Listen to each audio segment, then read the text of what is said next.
When the ladies removed after dinner, Elizabeth ran up to her sister, and seeing her well guarded from cold, attended her into the drawing-room, where she was welcomed by her two friends with many professions of pleasure, and Elizabeth had never seen them so agreeable as they were during the hour which passed before the gentlemen appeared.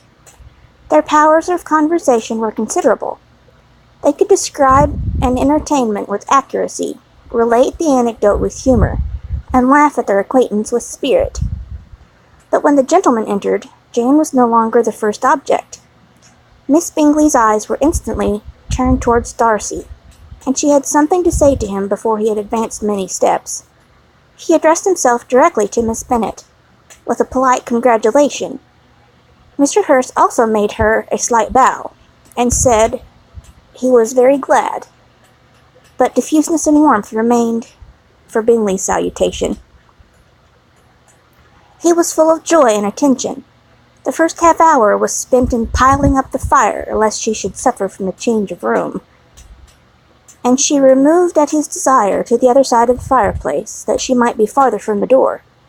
He then sat down by her, and talked scarcely to anyone else. Elizabeth, at work in the opposite corner, saw it all with great delight. When tea was over, Mr. Hurst reminded his sister-in-law of the card-table, but in vain.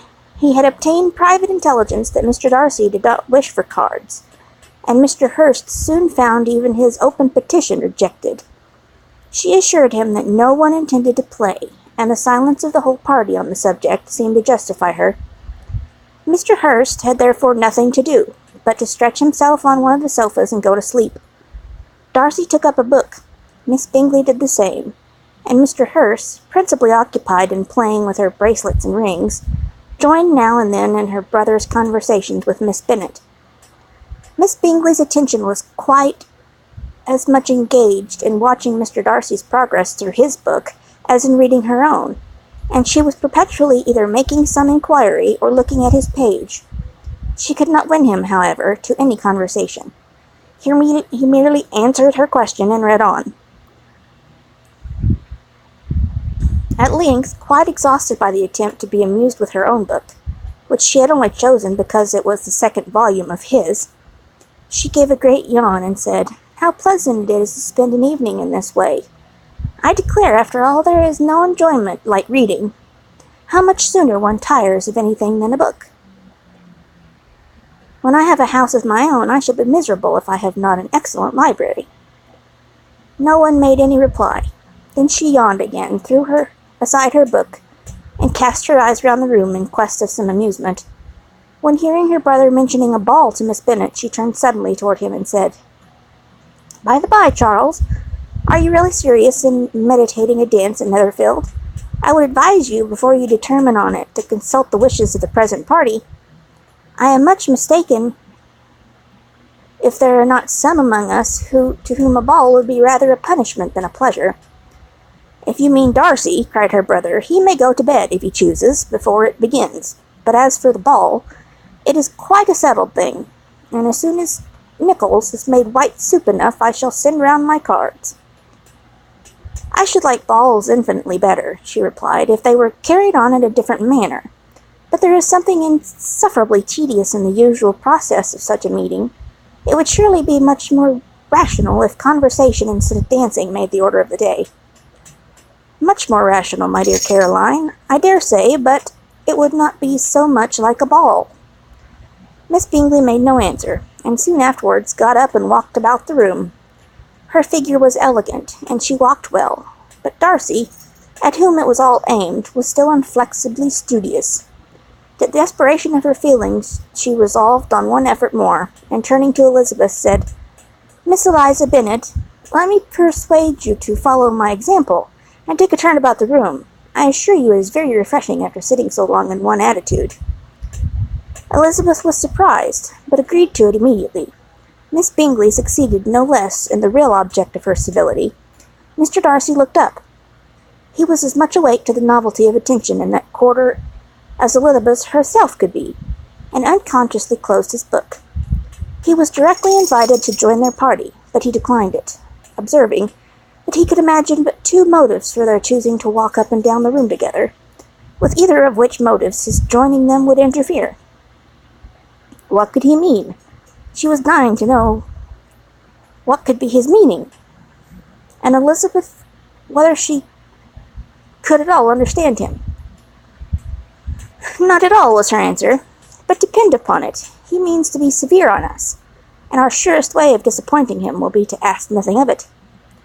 Miss Bingley, however, was incapable of disappointing Mr. Darcy in anything, and persevered therefore in requiring an explanation of his two motives. I have not the smallest objection to explaining them, he said, as soon as she allowed him to speak. You either choose the method of passing the evening because you are in each other's confidence and having secret affairs to discuss, or because you are conscious that your figures appear to the greatest advantage in walking. If the first, I should be completely in your way, and if the second, I can admire you much better as I sit by the fire. Oh, shocking, cried Miss Bingley. I never heard anything so abominable. How shall we punish him for this speech? Nothing so easy if you have but the inclination, said Elizabeth. We can all plague and punish one another, tease him, laugh at him. Intimate as you are, you must know how it is to be done. But upon my honor, I do not.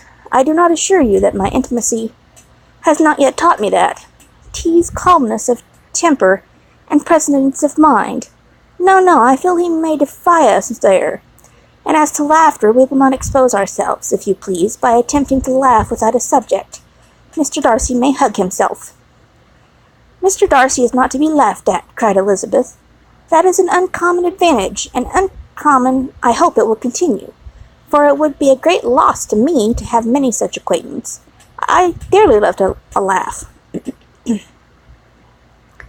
Miss Bingley, said he, has given me credit for more than can be. The wisest and the best of men, nay, the wisest and the best of their actions, may be rendered ridiculous by a person who first objects then life is a joke. Certainly, replied Elizabeth, there are such people, but I hope I am not one of them. I hope I never ridicule what is wise or good. Follies and nonsense, whims and consistencies do divert me, I own, and I laugh at them whenever I can. But these, I suppose, are precisely what you are without. Perhaps that is not possible for anyone, but it has been the study of my life to avoid these weaknesses, which often expose a strong understanding to ridicule, such as vanity and pride. Yes, vanity is a weakness indeed, but pride, where there is a real superiority of mind, pride will always be under good regulation. Elizabeth turned away to hide a smile.